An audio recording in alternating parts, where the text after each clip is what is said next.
지난 2일부터 시작된 올해 국정감사가 대단원에 막을 내렸습니다. 농업부문 국정감사는 아프리카 돼지열병 ASF의 블랙홀에 빠졌다고 해도 과언이 아닌데요. ASF 때문에 농림축산식품부 국감이 취소되고 여야 의원들의 질의도 ASF 현안에 집중됐습니다. 네, 이 탓에 직불제 개편과 같은 주요 현안들이 제대로 다뤄지지 않았고 농식품부 이외 기관들의 문제점 지적에 그쳤다는 아쉬움을 남겼습니다. 윤슬기 기자가 농업부문 국감을 결산합니다. 2019년 국회 농림축산식품 해양수산위원회 국정감사의 키워드는 단연 아프리카 돼지열병 ASF였습니다. 여야를 막론하고 모든 의원들이 ASF 관련 질의에 전력을 쏟았기 때문입니다. 우선 정부의 ASF 초기 대응이 미흡했다는 비판이 줄을 이었습니다. 특히 의원들은 ASF 북한 유입 가능성을 알고도 사전에 제대로 차단하지 못한 정부의 안일함을 강하게 질타했습니다.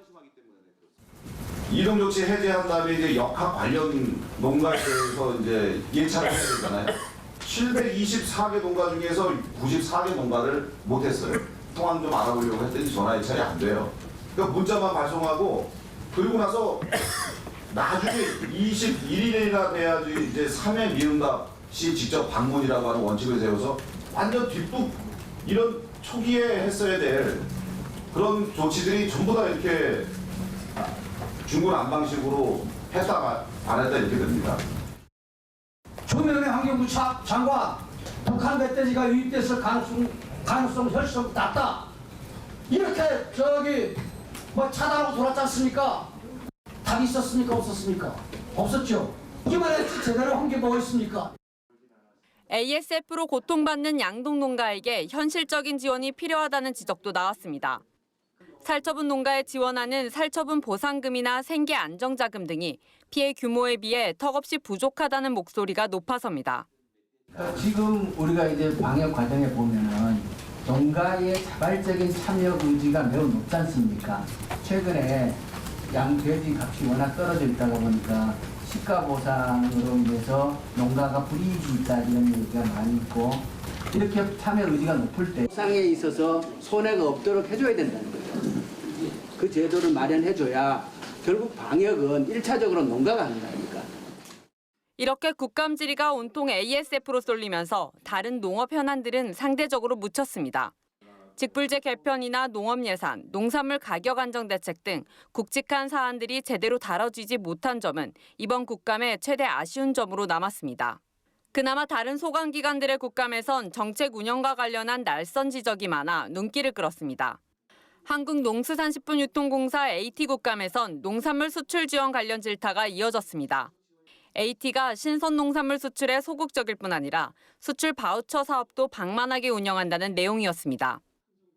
의기업체를 한번 보십시오. 기술 도입비는 항목으로 시약 및 재료 구입, 제품 안정성 검사비와 간접비를 1,000만 원 지출했거든요.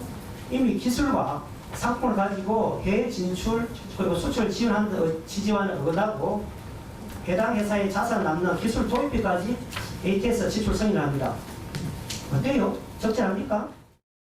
농어촌 공사 국감에선 수상 태양광 사업 추진 과정에서 불거진 주민 갈등의 심각성이 지적됐습니다.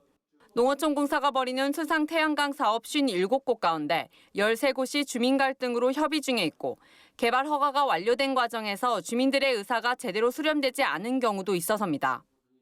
저수지의 태양광 사업을 추진할 때는 그 주변 마을만 동의를 받아갖고는 안 된다고 봐요. 이 저수지라는 건 그 전체를 이용한 주민들 전체 의사가 중요한 거 아닌가요? 사업의 수입도 중요하지만 그 추진 과정에 주민 갈등을 농어촌 공사가 오히려 일으키는 야기하는 그와 같은 역할을 해서는 안 되겠다.